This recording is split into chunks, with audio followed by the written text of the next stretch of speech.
Assalamualaikum warahmatullahi wabarakatuh. Apa kabar teman-teman? Perkenalkan, nama saya Indah Fitriani dari kelas PAI 5D. Nah, pada video kali ini saya akan menjelaskan tentang materi perkembangan Islam pada masa dinasti Bani Umayyah. Simak terus ya videonya. Baik, langsung saja. Apa itu Bani Umayyah? Nah, Bani Umayyah adalah kekhalifahan Islam pertama setelah masa Khulafaur Rasyidin yang memerintah dari tahun 661 hingga 750 Masehi di Jazirah Arab yang berpusat di Damaskus dan Syria, serta dari tahun 756 hingga 1031 di Cordoba, Andalusiana, dan Spanyol. Dinasti Umayyah berawal dari berakhirnya kekuasaan Khalifah Ali bin Abi Thalib, maka lahirlah kekuasaan dinasti Umayyah ini. Baik, langsung saja. Pada masa dinasti Bani Umayyah itu banyak perkembangan dan kemajuan yang terjadi di semua bidang kehidupan. Nah, perkembangan tersebut itu mempengaruhi terhadap perkembangan peradaban dan kebudayaan Islam. Nah, para khalifah memiliki kontribusi besar dalam kemajuan Islam.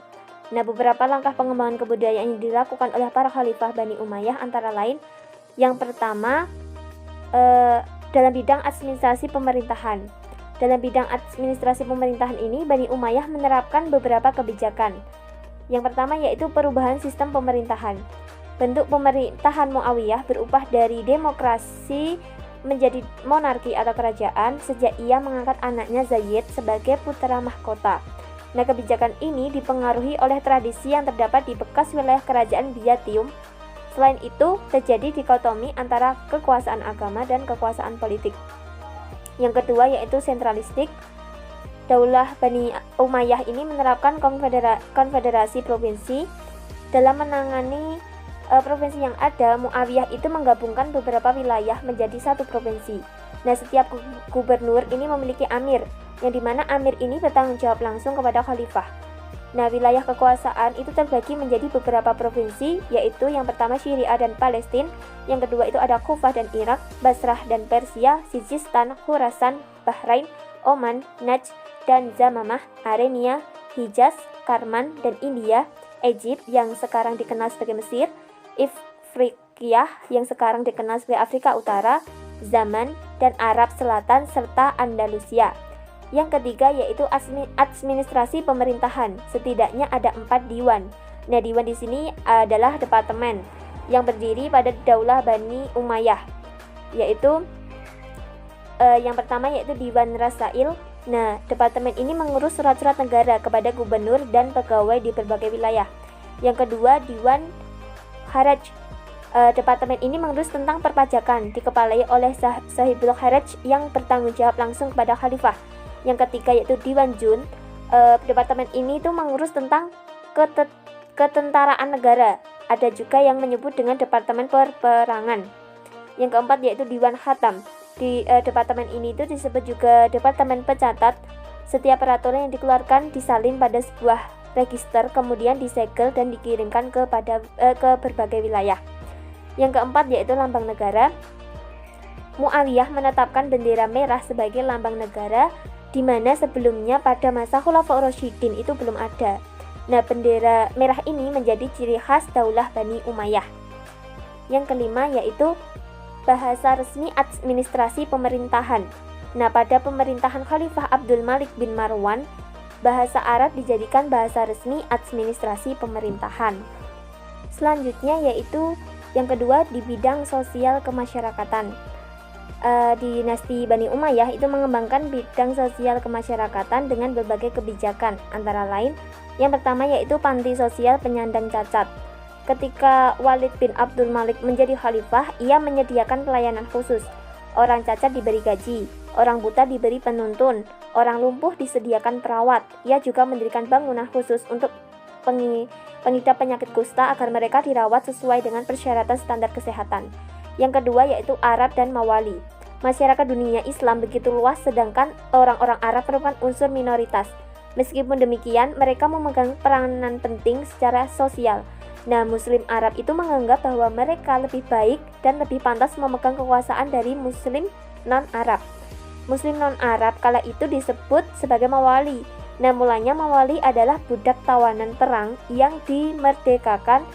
Nah, belakangan istilah Mawali diperuntukkan bagi semua muslim non-Arab. Yang ketiga yaitu perundang-undangan. Khalifah mengeluarkan perundang-undangan yang mengatur kehidupan masyarakat, juga mendirikan lembaga penegak hukum sehingga hak-hak masyarakat dilindungi hukum. Yang keempat yaitu pembangunan infrastruktur. Dibangun rumah sakit, jalan raya, sarana dan olahraga seperti gelanggang pancuan kuda, tempat-tempat minum di tempat yang strategis, kantor pos, pasar atau pertahanan sebagai sarana prasarana umat. Selanjutnya yang ketiga yaitu di bidang seni budaya. Nah, pada bidang budaya itu dinasti Bani Umayyah memberikan kontribusi berupa yang pertama yaitu bahasa Arab. Bahasa Arab ini berkembang luas ke berbagai penjuru dunia dan menjadi salah satu bahasa resmi internasional di samping bahasa Inggris. Yang kedua yaitu mata uang. Nah, mencetak mata uang dengan menggunakan bahasa Arab yang bertuliskan La ilaha illallah dan di sebelahnya ditulis kalimat Abdul Malik.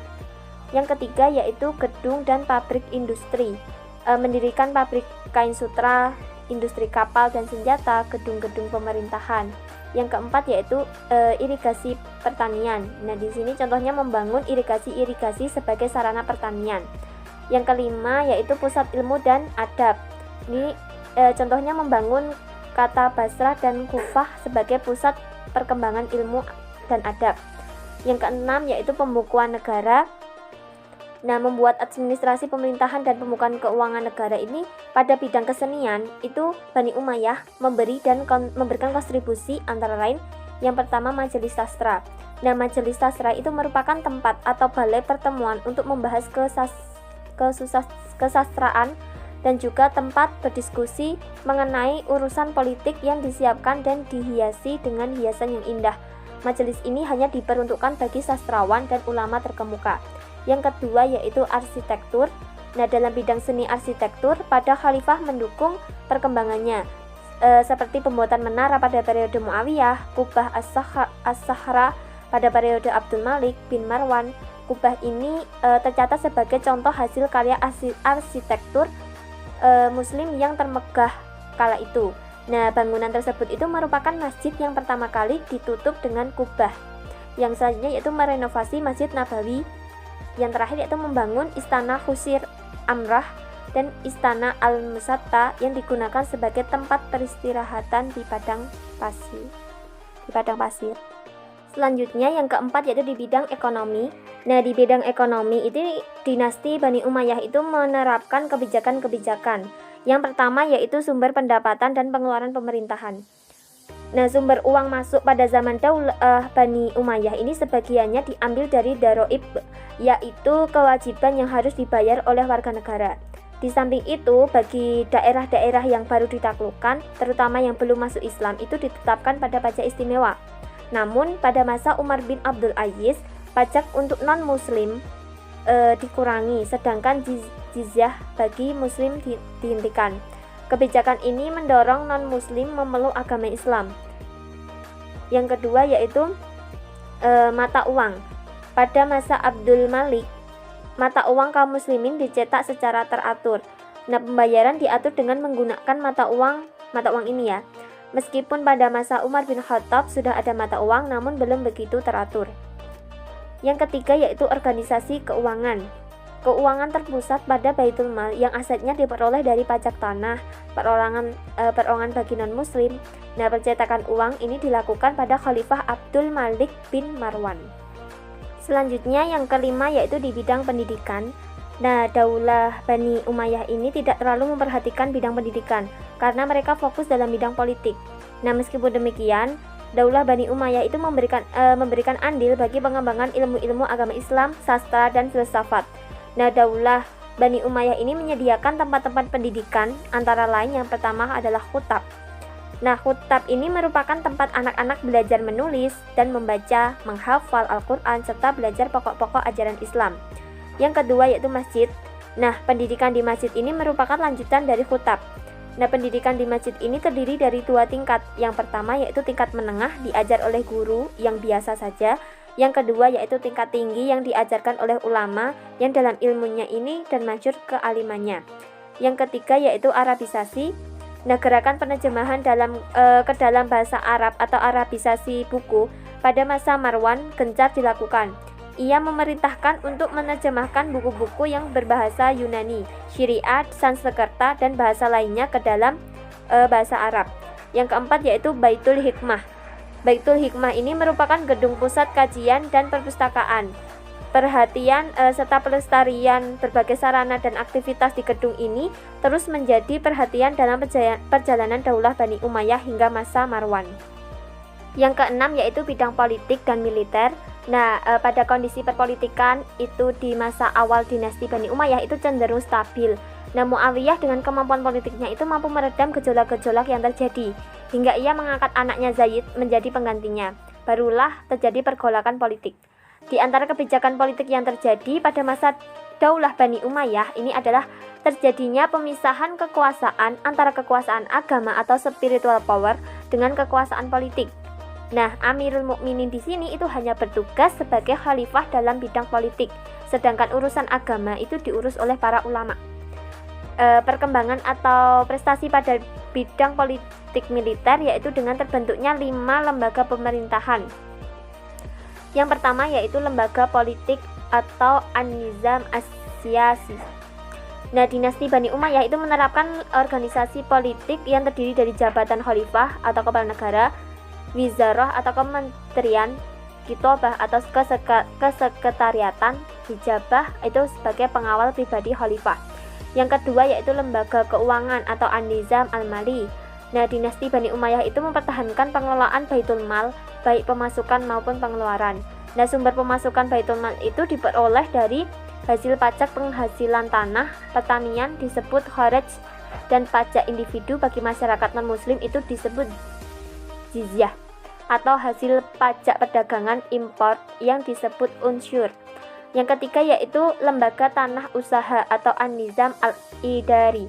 Dinasti Bani Umayyah itu membagi wilayah kekuasaan antara pemerintahan pusat dan daerah. Nah, pemerintahan pusat ini dipimpin oleh khalifah, sedangkan daerah dipimpin oleh gubernur yang disebut wali.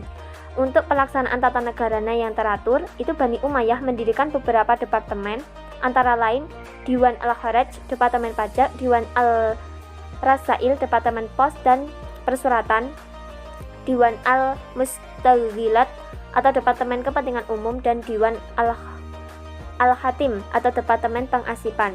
Yang keempat yaitu lembaga kehakiman atau An-Nizam Al-Qadi. Dinasti Bani Umayyah itu memisahkan kekuasaan eksekutif atau pemerintahan dan yudikatif atau pengadilan, di mana pelaksanaan kekuasaan yudikatif ini terbagi menjadi 3 yaitu Al-Qada, hakim masalah negara, Al-Hisbah atau hakim perkara pidana, dan Al-Nador fil Madain itu mahkamah tinggi atau banding. Yang kelima yaitu lembaga ketentaraan atau An-Nizam Al-Harbi. Lembaga ketentaraan ini sudah ada sejak Khulafaur Rasyidin. Nah, perbedaannya pada rekrutmen personilnya, di mana masa Khulafaur Rasyidin itu setiap orang boleh menjadi tentara, sedangkan pada masa dinasti Bani Umayyah hanya diberikan kepada orang-orang Arab. Terima kasih sudah menyaksikan video kali ini. Jika ada salah kata dalam penyampaian, saya mohon maaf dan semoga bermanfaat. Billahi taufiq wal hidayah. Wassalamualaikum warahmatullahi wabarakatuh.